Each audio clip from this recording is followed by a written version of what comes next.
Oops. Welcome back to the Heal with Gold show. I am so excited to be back. It has been a 6 months break, not by choice, but I had to make a decision to take care of myself, take care of my health, and I needed to cut some things that I was doing in order to do that. It is so easy for us when we tell other people, right? What are the things that you need to do, you should do to protect yourself, to take care of yourself, but then we don't do it. So it was time for me to take care of my health, and I did that. At the end of the show, I can talk a little bit more about that, or maybe I will do a show just about that. Today, I am so honored, so privileged to bring Morty to the show. I've been talking to him for a long, long time for this day to come, and it's exciting that this day is here. So I see that some people are joining us. Please write who is here, because I cannot see who it is unless you comment. Sometimes StreamYard doesn't let me see the comments. Sometimes it does. So we'll play it by ear. If I see your comments and you put questions, I will answer. If not, please write your questions, because I will come to your questions after the show, and I will answer, and Morty will answer, because he has access to the show on my personal page. So happy to be here. I'm so happy to bring Morty. And just a little bit about Morty before I bring him on. Morty is today an artist and the owner of Lakeside Pottery Studio. And I found Morty online when I was searching for Kintsugi artists. And immediately we struck a conversation, and we hit it off, and we stayed in touch. And Morty has been helpful when I wrote my book. He allowed me to use one of his images that's inside my book. And in many other ways, in many other conversations. And I'm just so happy that through my journey, I have managed to make such amazing friends and connections. And today I'm bringing Morty to you. Welcome, Morty, to the show. Hi, Marina. So nice to see you. I'm happy you made it. So, Morty, I am just so happy that we met. It was I don't believe in coincidences, but it was such a gift that I searched and found you, and you answered, and so gracefully you helped me in more ways than you know. Before we go into that, I wanted you to tell a little bit about your story and your journey, because before we get to the Kintsugi part of your story, there is an amazing journey of completely changing careers, going from a soldier in Israel to a CEO in corporate America to an artist. That's like, whiplash. And I think it's inspiring. So I would like to give you the floor and have a conversation with you and share your journey with our viewers. Hello, everyone. Thank you for bringing me on. I don't know, I probably should start the beginning of the journey. So I was born and raised in Israel to refugees from Europe, and we were pretty poor, and I grew up feral, find my way around the world totally on my own without guidance. And thank God for the military service, not for the weaponry and all this other stuff. It gave me framework to function among a group of people in an organized way, as opposed to just finding my way around by myself. Then after the service, I decided that it's time to get a new perspective. I grew up in a small country. You hear the news all the time, and you sort of feel that you're captured in a small bubble. And I went and I camped in Africa for 6 months and ended up staying there for almost 2 years. And then I realized that I really need to be educated, go to college. And so I left to the US with my knapsack and my $900. and finally signed up for school, got my engineering degree. And from there, I just moved from the technical path to administrative path. Different companies as I was an engineer and team leader and etc. And finally, I moved into management, VP and CEO, etc. And I learned that it's not what I meant to be doing. I meant to be in a laboratory doing things with my hand. All of a sudden, I'm in this mahogany office doing stuff that, yeah, probably made my parents happy. Everybody around me was pretty happy except for myself. And one thing that influenced me to change path was that I always was happy when I met artists through my corporate travel. I seem to gravitate. So it's whether sat to me next on the plane or we met randomly or whatever. And but I lived in Stamford, Connecticut, New Canaan, Greenwich. It's a really high mobile kind of people, mostly in finance, and I couldn't find that niche for me to be associated with. So I decided to shut down actually pass on my company that I started. It was called 9-Volt Partners. It was a think tank where we developed a bunch of concept patents, etc. That's too boring to talk about. But and when we finally got seed money for another company to start up with some of the ideas, I knew that I don't want to get entrenched in that path because that's gonna confine me to what I don't want to be doing.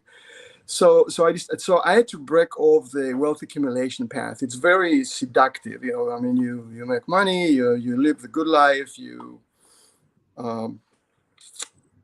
power is seductive as well, and I knew that that's not what needs to happen going forward. So I quit cold border billing and started an art school. And the reason why I've done that's the only way I knew how to bring the artist universe around me, as by creating the environment for them. So as the three-dimensional art school started, we hired teachers. There were artists using the studio, and I've learned pretty rapidly how to be a potter myself. I was a potter before, but it's a boring story. I wasn't very good, but I just knew a little bit about it. But I progressed to a point where I started teaching classes and eventually advanced classes. And people thought that if you have a ceramic school and studio, if you're a ceramicist, you also can fix things, broken sculpture, etc., which we didn't. And that path began to evolve. That's a whole story by itself. And then we opened another department, which was restoration. And through restoration, the Kintsugi came about. Well, again, people thought that if we do restoration, we know everything about Kintsugi, which was far from the truth. But I engaged in helping a priest that had to have a ceremony the following Sunday, that he knew the Japanese method of fixing pottery. He didn't know the name, and he thought that I would, which I didn't. So I said, I'll look into it and get back to you. So I began to search about it and find out that there isn't much going on in the United States. And I made it my next challenge. And now, we're making anywhere between 3 to 4, maybe sometimes 500 Kintsugi pieces a year. So it really grew up pretty rapidly, and it becomes 50% of our revenue. So that's the journey. This is incredible. First of all, because when you were a CEO, you were in that world of wealth and power. You knew that you didn't want that, and you brought the art. You surrounded yourself. You created that surrounding with art. And it's interesting because what you did is what you do when you already know Kintsugi. And to you, it was the opposite way. You already had the feeling, you did it, and Kintsugi came into your life after that. Because I know that a lot of the changes that I've made in my life, they happened because once I understood Kintsugi, I understood that I had to make these changes for me to find my joy, to find my center, to feel that I'm here for the right reason. But you had the knowledge before Kintsugi appeared through a priest. So the whole thing, I find it really amazing. Well, yes and no, because people, there were articles written, it was some articles and TV interviews about, from high tech to low tech, they asked me how you did that. And I actually did not know exactly how it happened. I just knew that I'm comfortable with risk, all my youth and growing up and risk was like normal. And so it's not a big deal to go from one part of function to another one. And you learn to trust that whatever happens, you're going to fall on your feet. When I opened the Pottery studio, I thought that I knew enough and I would surround myself with artists, not really knowing that they really don't know much about business. How how do you have 200 registration every 8 weeks? That's not easy to achieve, and I really did not know what I was doing. So what I'm saying is that ignorance sometimes is a blessing. Yes. So so because Listen, I was in the middle of this, people start showing up, and which end is up? How do you teach? What do you teach? How like I've hired college professors that taught pottery, and then their method of teaching, they have the students going in front of them semester A, semester B, and they teach everything the same way, and the audience change, right? When you have a private entity, it's very different. The business plan said that 50% of those who sign up for classes, 8-week program, for example, need to sign up for another 8 weeks. So how do you get another 50% to sign up teaching the same thing? So the teachers need to learn to be adaptable, to understand the students, and how to invent new projects to add value to the money they're spending for another 8-week program. So this was overwhelming because you have to learn really rapidly. You have to learn how to hire teachers, how to train them, et cetera, et cetera. And while I was in the middle of the first 6 months, I was totally overwhelmed and I thought it was a mistake. But now you're in it, you have to figure it out. So that sort of seemed to be the story of my life. I guess optimism is one word as well.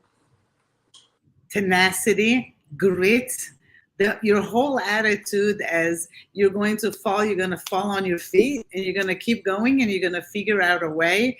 I think that when you have those instincts and those beliefs, you can always mend and you can always put your pieces back together because it's not just optimism, but it also is a belief that you have what it takes, and if you're going to try and you know you're going to make mistakes, and that's okay, it's part of the journey, and you fix it, you try something new.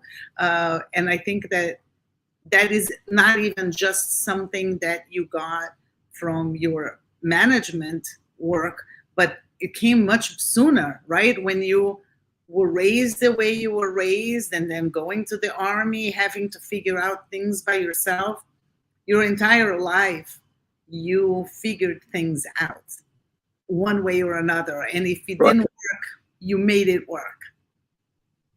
Right. Yes. But what I've learned through the past is that I've learned this through being an engineer, product develop. I was in product development. We invented things and we build them and we make millions of those and moved on into the next entity. And how do you distinguish yourself from competition? There are two variables. One of them is you have to make a product that people want, and then time to market, and quality, right? So it doesn't fail. So if you think like everybody else, then the probability is less. When you start thinking out of a box, and then taking different routes, despite the risk, despite what seemed to be impossible, then you get an edge, and that what was felt comfortable. Always did win the edge. There is something thrilling about it as well, which I still have. Patty, my wife, kept worrying about what would I do next. Are we going to move to another state? I'm going to start a farm someplace. Like, doesn't know what's going to happen. So I told him, like, I'm too old for this. This is it. I'm really happy with doing some custom pottery here and there and kintsugi and restoration. I don't know. Your garden is something that I really hope that people go visit your personal page and see that humongous. What was that Patty was holding? It was a cabbage. it was a monstrous of a cabbage. I mean, that thing was beautiful. Thank you. It shows the love, I think that when you garden and you do it well, I think it's the love that gets transmitted to the plants. I feel that they hear it. There's so many tests that have been done showing that the plants feel how we talk and how we relate to the plants. And I'm sure that all the love that you put with the pottery, you do the same in your beautiful gardens, and it shows. Marty, I wanted you to talk to me and everybody who is here and who's going to listen later. And guys, if you have a question, please feel free to ask. Marina says that she looked at your website and saw your beautiful pieces, and they are indeed spectacular. But I want to talk to you about Kintsugi itself. People send you broken pieces, right? They break, something broke, but they also ask you to create something, break it, and then put it together. Is that correct? There are three offerings, generally speaking. One of them is we put stuff in the gallery. There are always like 30, 40 of them.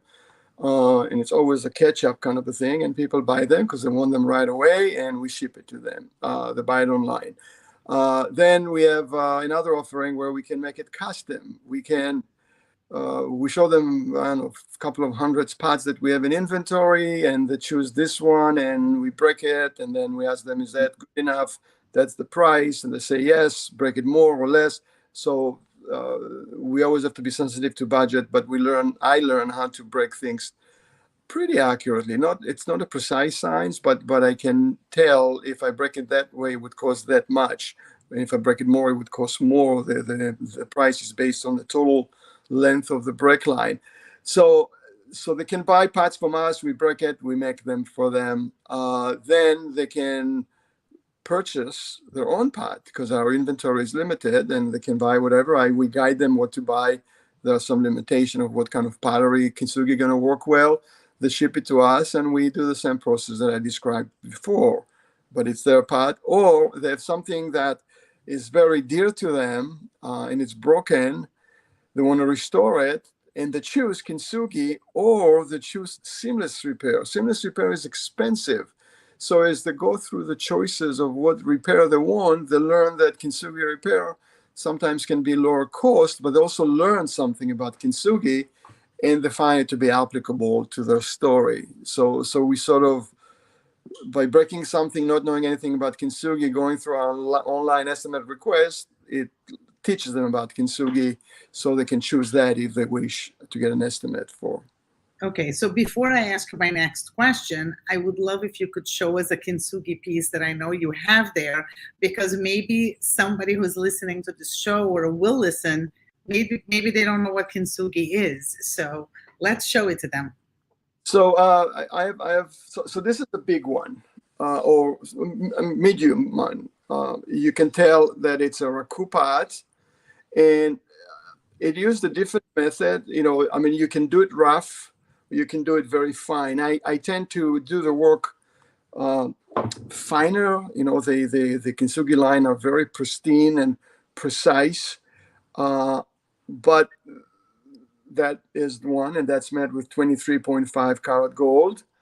And this one, the nature of the pot need to be organic. So I got a little bit organic, or basically I did it faster than usual, and it looks uneven.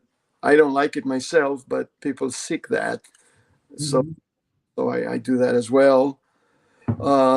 There's another one that it's a bud vase. It's a woman's statue, and this has actually started with a Me Too movement. When that was in prime, people wanted Kintsugi. Women felt broken or frustrated, and they wanted something with the shape of a woman, and I didn't have any, so I made one, and then we made several of them, and that's what it is.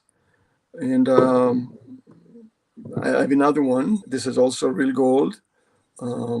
And I try to have items that have the wabi-sabi look to them. Handmade, some of them I made, some of them we buy from Japan. just to stay as true to the metaphor as possible. And some people like things that are clear cut, clean. They don't have to be from Japan. This is, you can buy this in Home Goods, but that's what they prefer.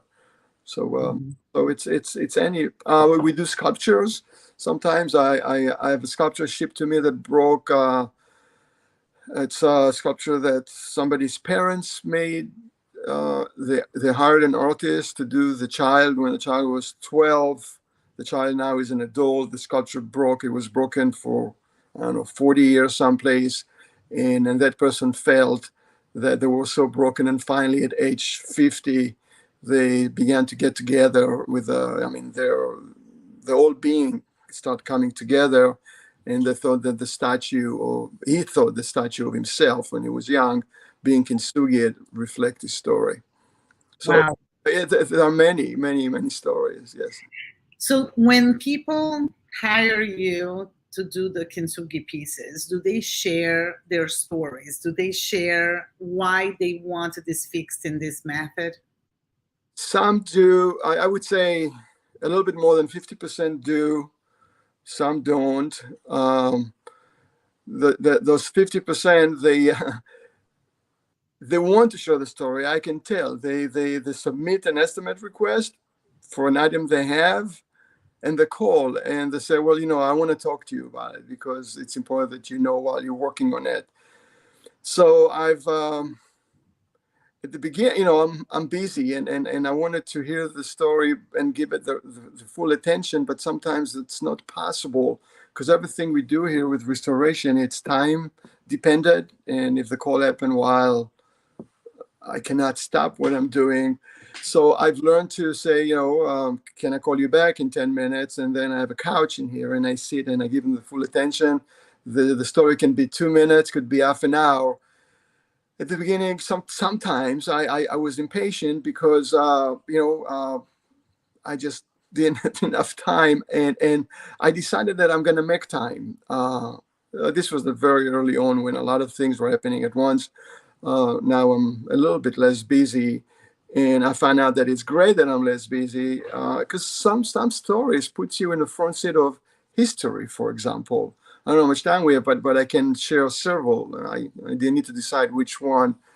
I'll share a short one, if it's okay with you. Yes, I want to hear. So this guy had a Spanish dish that I've known. I've been to Spain, to Portugal, so I know the Spanish type of thing that they sell in museums.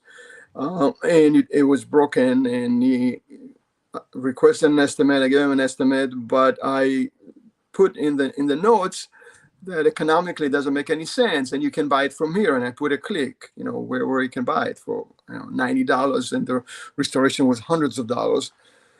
So he called and he said, I know I can buy it, but this one, the physical element of this one is really important. Do you want to hear the story?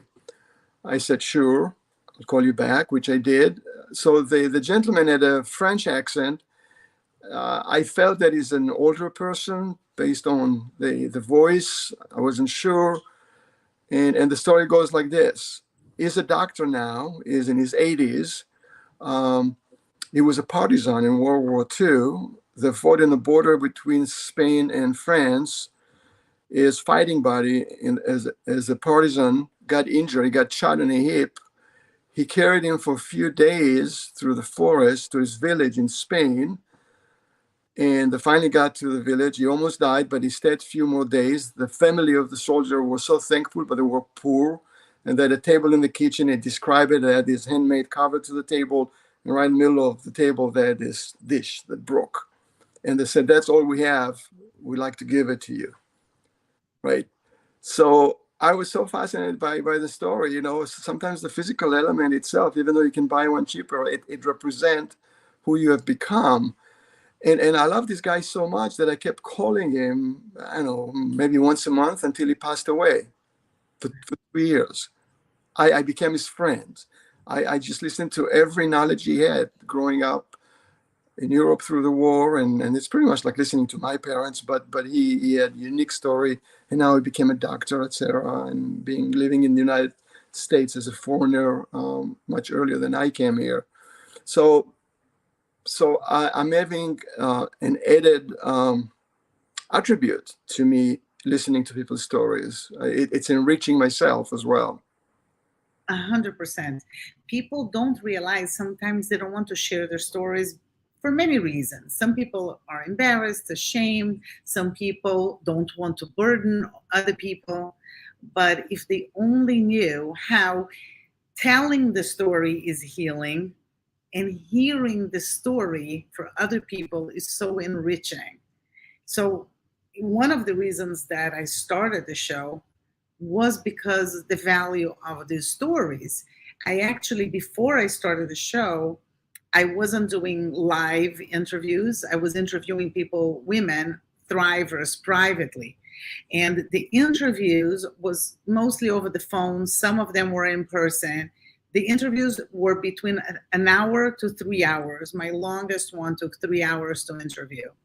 And then after I would interview, I would listen to it again because I would record it. And I would write the story that went on my blog.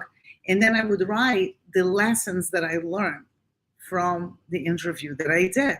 Because I wanted to take the time to not just interview experience for myself and relay, but I wanted to make a point to say, this is what I learned from it. What have you learned from the story? Because the same story for two people, we can hear different parts of it.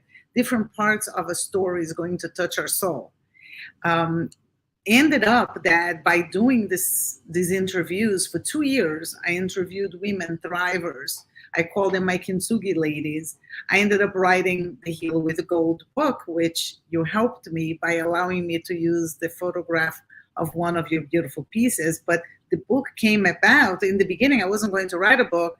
I didn't think I could write a book. I'm a foreigner. My English is not so great. Who am I kidding? I can't write a book.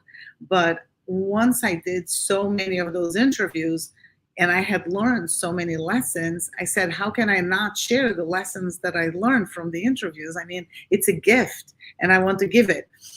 But the stories that people that understand Kintsugi, they understand the value of the breakage. They understand the work and the effort that it takes to put together. That's why they're willing also to pay for the restoration, because it is the effort and the time that you put is part of the entire process of mending a broken heart, an experience. I think that people that understand Kintsugi understand the value of the cost of the restoration. Right, and like a lot of what happened with Kintsugi, it's so diverse. But for example, there are several stories where a couple went through a hardship. A child died. I mean, how hard is that? And the marriage sort of fell apart. And then when the trauma, this is one of several. The stories have different themes, but this is one of them. When the trauma sort of began to the effect of the trauma began to heal, they realized that they really love each other and they've got to get together. They just did not make it because of the tragedy, and they needed something that symbolizes the new vows. They were broken and they're back together and they're better than been before. And so the Kintsugi become the illustration of their vow, and it's not some written words that stash in a drawer. It's there in the bedroom or living room. They see it every day. I get a lot of notes once in a while, years later sometimes, thinking that the piece is still where it was, and it reminds them all the time that they're better than you, exactly like what the metaphor calls, because their pain and suffering allow them to connect on a greater depth because of that. I can, somebody told me that I should write a book, but there are some bizarre stories. I don't mean it in a negative way. It's just unusual. So I shipped Kintsugi to a woman in England. And again, she said, "You want to hear the story?" I said, "Sure." And she wanted a red one, which I didn't have. So I had to make custom, a similar one, because it was sold the day before. So I made another one. and she explained to me why it's red, but this wasn't the main story. And she said, well, we're sort of famous in England. I said, in what way? Well, that's why I need the Kintsugi to remind me how lucky I am. I could have been dead. So it was a murder-suicide. The husband poisoned both of them. She survived just fine, but he became totally dependent on her. Mentally, he's not all there. So she's taking care of the person that tried to kill her. Wow. Right? I mean, it's like, and I didn't fully understand the Kintsugi, but I'm sure she does. But the events that occur for her to need an object to remind her how broken she was, and she should be thankful that she's alive, with a team of taking care and forgiving the person that tried to kill her, that now are not capable of taking care of themselves. Oh my God, this story is beyond incredible.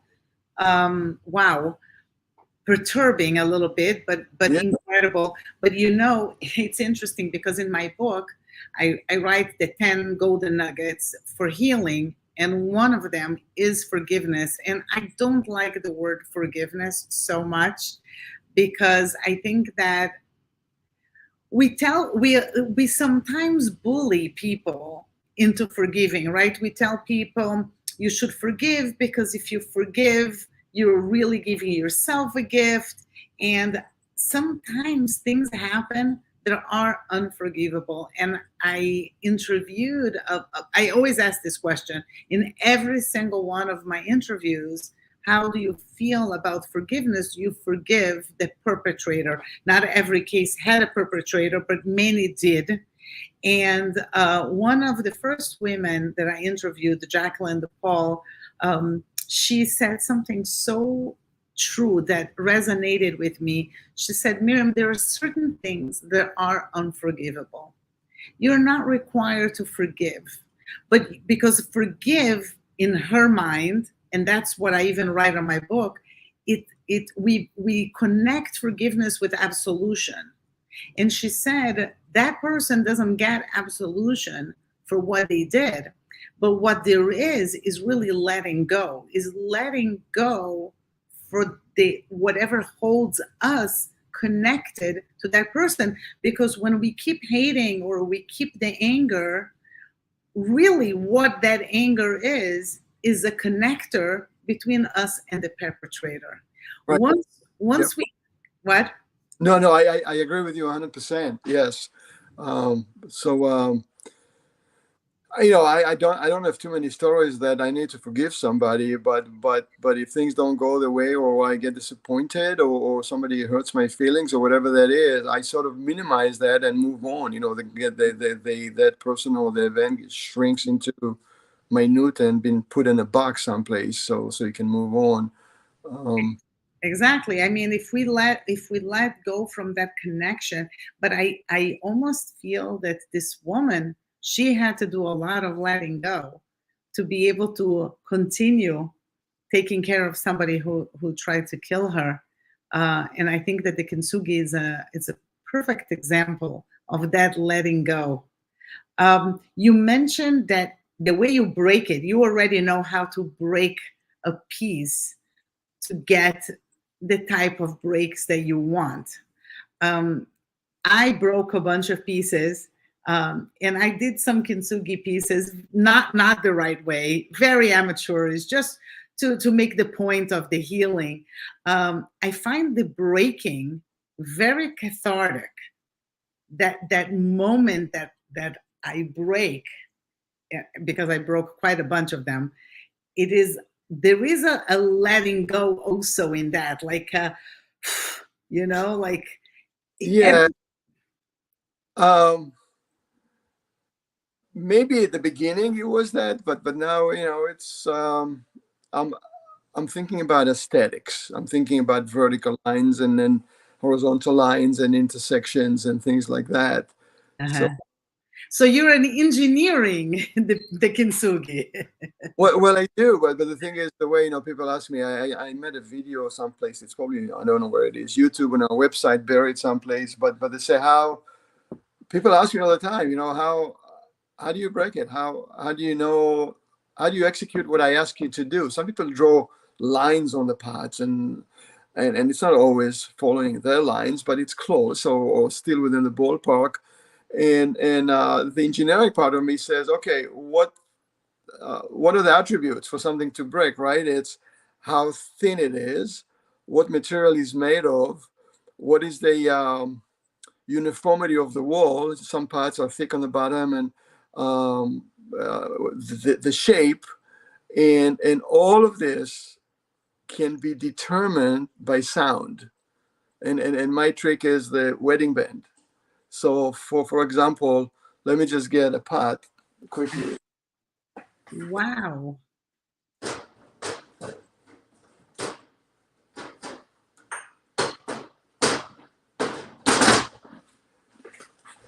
So here's a pot, right? Mhm. So it's almost like it becomes an extra vision. So you hear the sound? So I know that it's not earthenware, it's high fired. So it breaks differently. I know that it doesn't have granule matter in it because it's going to sound different.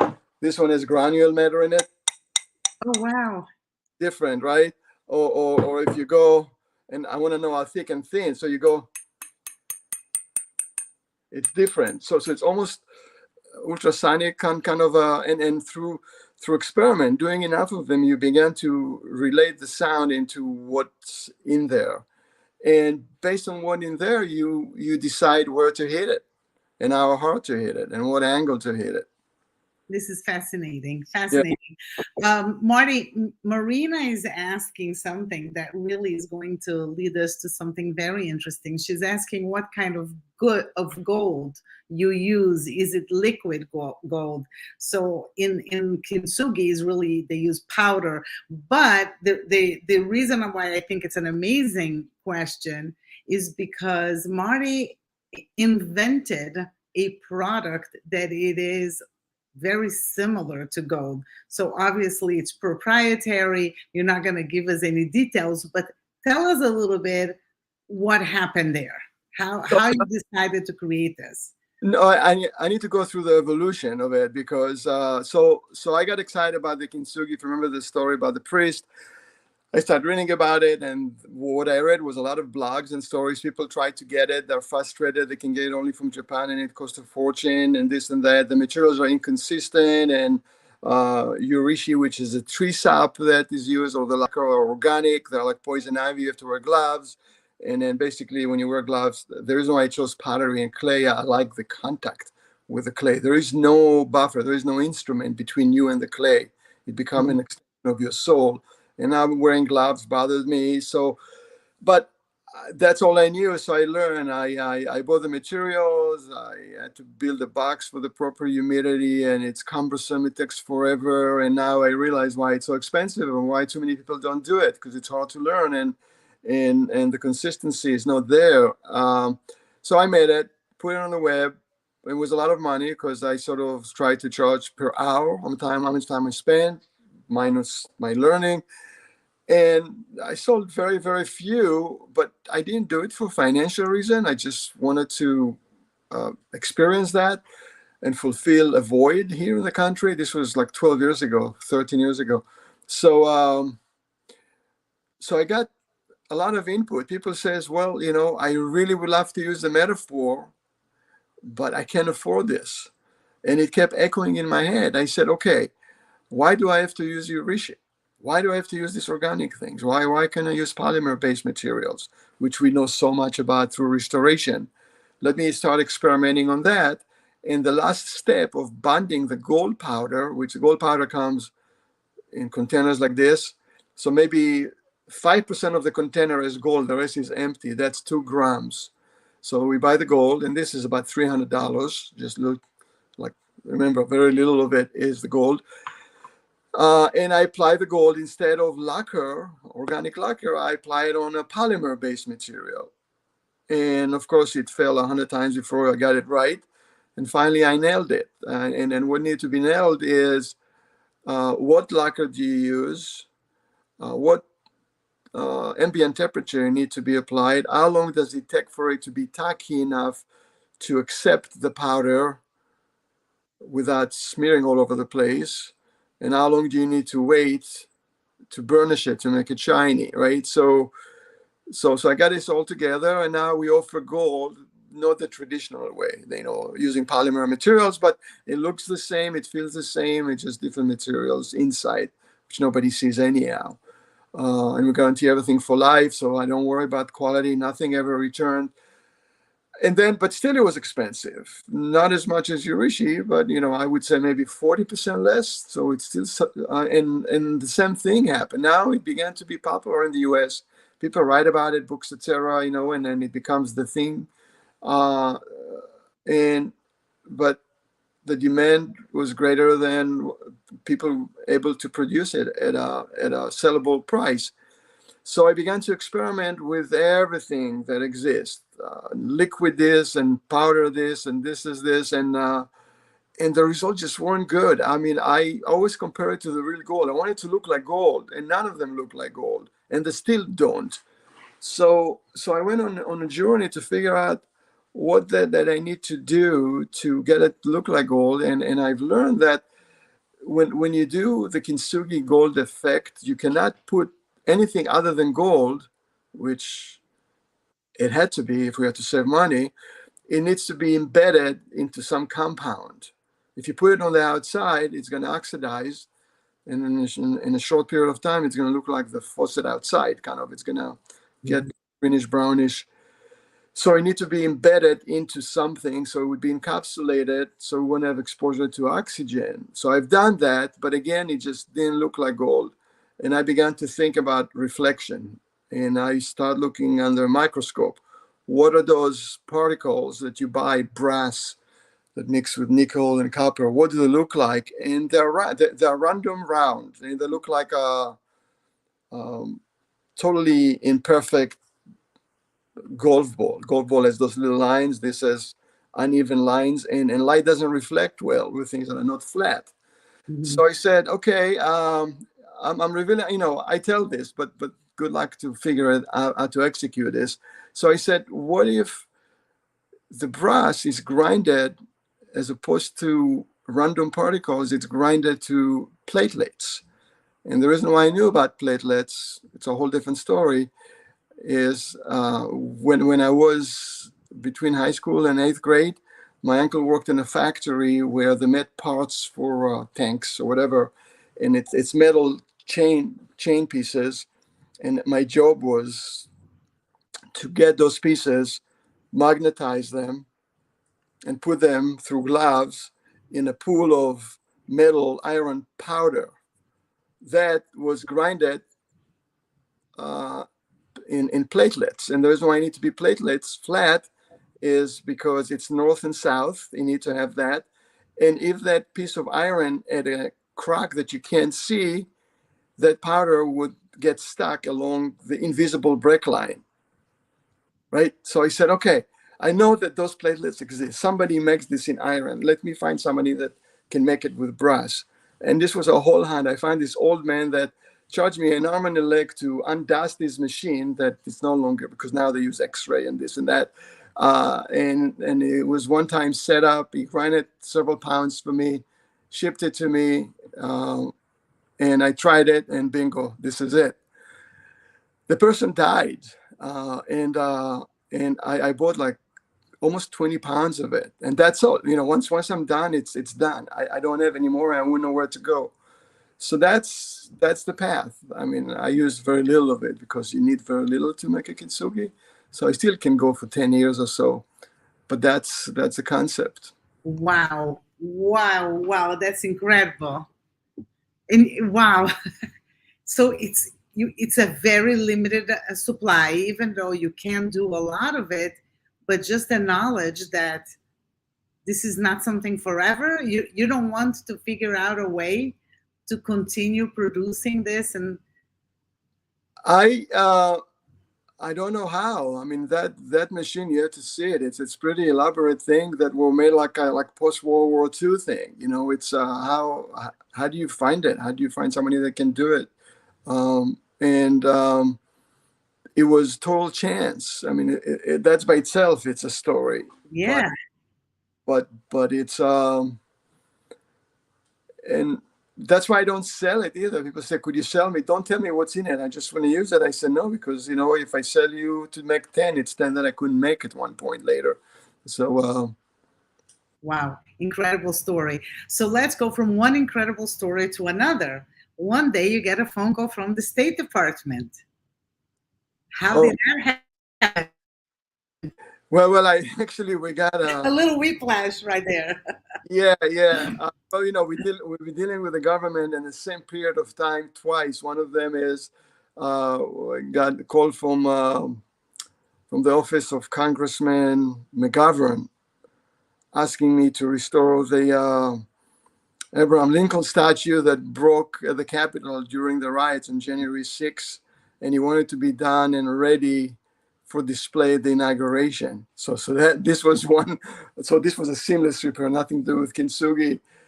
And then a short while later, I'm getting a call from the State Department. I've never dealt with government before. Now we've been twice in a short period of time.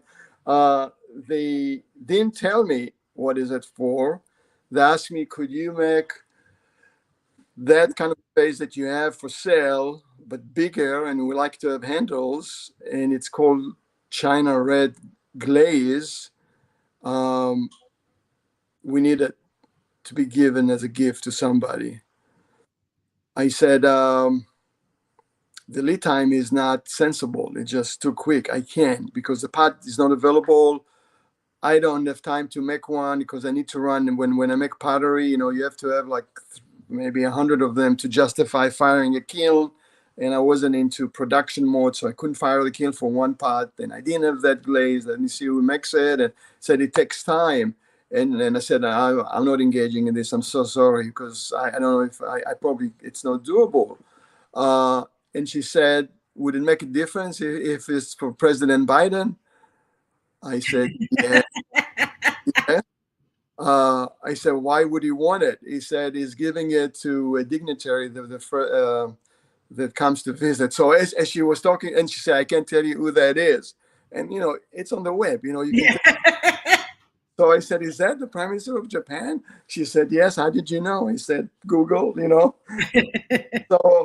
So I said, yes. I said, most probable. Let me see what I can do. And we made it work. So Ben Owens is also a friend.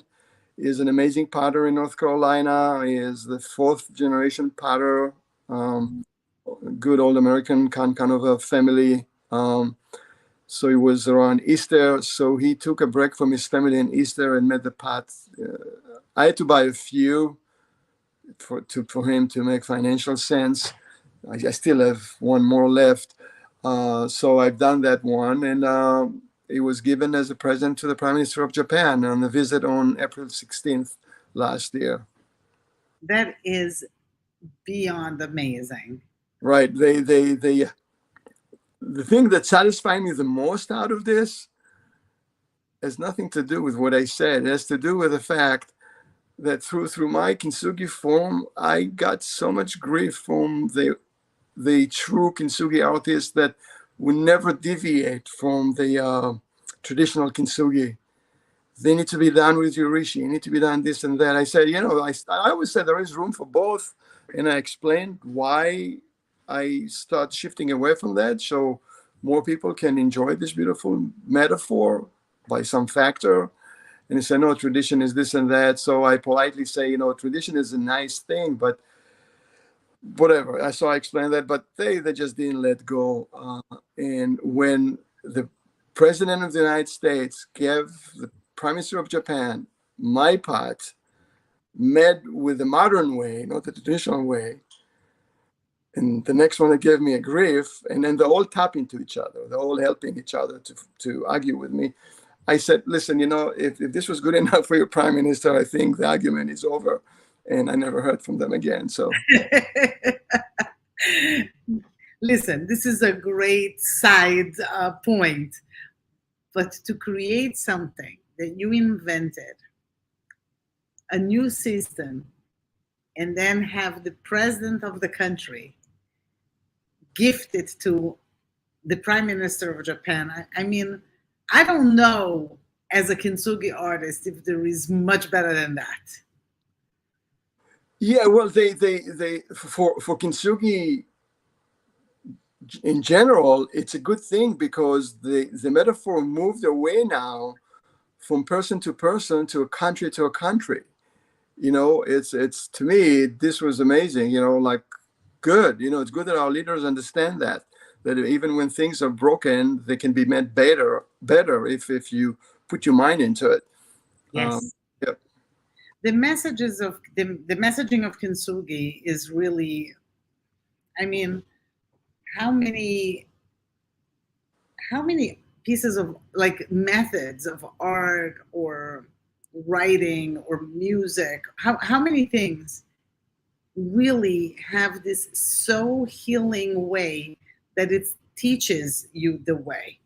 When I dissected how you do Kintsugi, you dissected it from the artistic and the physics and the chemistry side, while I was dissecting the methodology from a spiritual, psychological way. And it's so obvious to me that, the steps that you have to go through are so similar to the steps of healing. I remember that I called a Kintsugi master from New York City. He's actually Japanese. He's first generation here in America, and I met with him in person. But before I met him, I called him and I said, can you teach me in a day? I'll come from New York to New York from Florida, and I'll sit with you a whole day, and you'll teach me all the steps. And he said, Miriam, you don't understand that the doing nothing, the waiting, is part of Kintsugi. You need to come to me once a week for these many weeks, and you need to have that time in between, because, and he was talking about the value of the time that you do nothing. And I was blown away by that, because my mind was immediately going into the healing. When you are going through a break in your life, you need quiet. You need time of nothingness. You need time that everything requires time. You need time to be in the pain, to be in the break. And then you need time to gather the pieces and figure out what's the plan, how I'm going to get out of this mess. Then you need the time to put it together. And then you need time to just let it sit.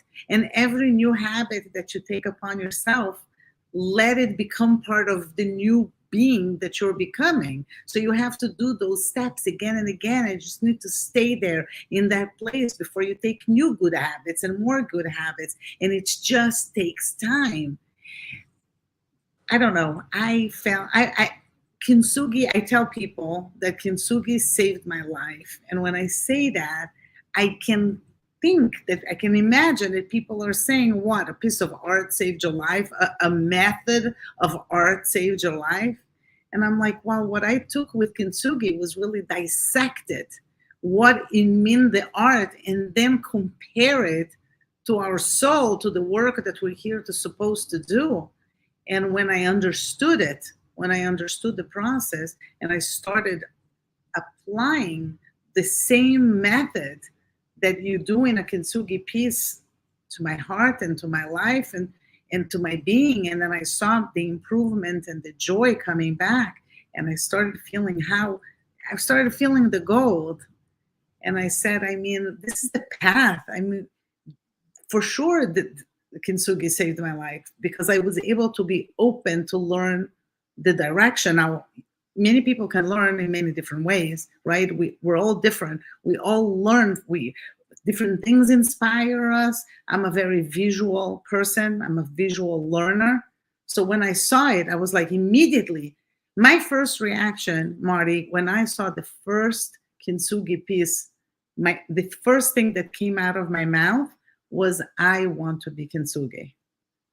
I want to be healed, and I want that gold, I want to accept that I was broken. I want to not be embarrassed by my scars. I want to not be feeling so vulnerable that I was weak, because now I mended and I'm stronger. I want to be Kintsugi. And that's why I started consuming everything that I could read and learn about it, because I just wanted to do it to myself. Right. Yeah. Well, the thing is, this was before the pandemic, and I need to contact that person again. It was a social worker, autist kind of a person in jail in Maryland, that called me one day, and he said, "I'm teaching the inmates pottery, and then they do pinch pots. Looks like a potter's wheel, but they do it by hand." And he sent me some pictures of them, and he said, "What do you think about that, Morty? I'm gonna break it. I'm gonna have them break the pot they made, and then I would pay you to do the kintsugi for them. So basically, it's gonna be a reflection of who they are to teach them how to become the new person when they get out of jail, or while they're in jail." And I've done, I don't know, maybe 30. I didn't charge him. I didn't do the real gold. And every few weeks, he shipped me 3 or 4 broken in Ziploc bag with a name on it, first name, and put them together. Kintsugi shipped it to them, and I thought it was such an admirable thing for some social worker to think out of the box, to use the Kintsugi metaphor to help some people that made mistakes in life. You can overcome them and use those mistakes for your learn from it, and move to the next platform and become better. So there's so many stories. The one that I want to put more time into, it really captivated me. A woman said, we're a very close-knit family. We live in a range, and there are different sections of the range that the grandparents, the parents, the grandchildren, we all live in the same piece of land, but separate, right? So it's almost like a little town of the family.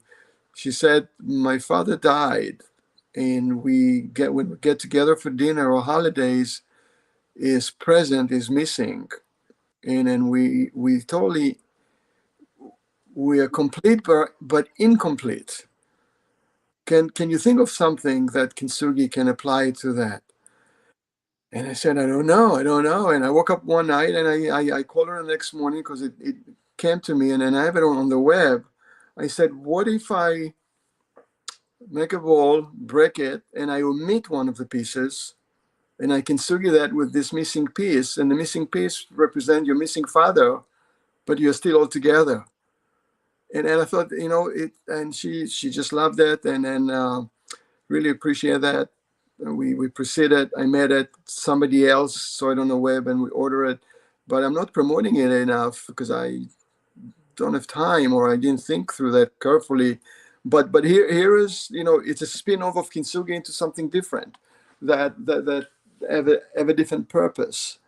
Um, I love that. I love that so much. I have to go and check it out. I think I saw it on your site, but I want to definitely to go and see it again. Um, if anybody has any questions, now is the time that you can add your questions here. Thankfully, I am seeing your messages. Um, Marty, I want everybody to go and check out the Lakeside Pottery website, because I want you to know that on their website there is so much more than samples of work.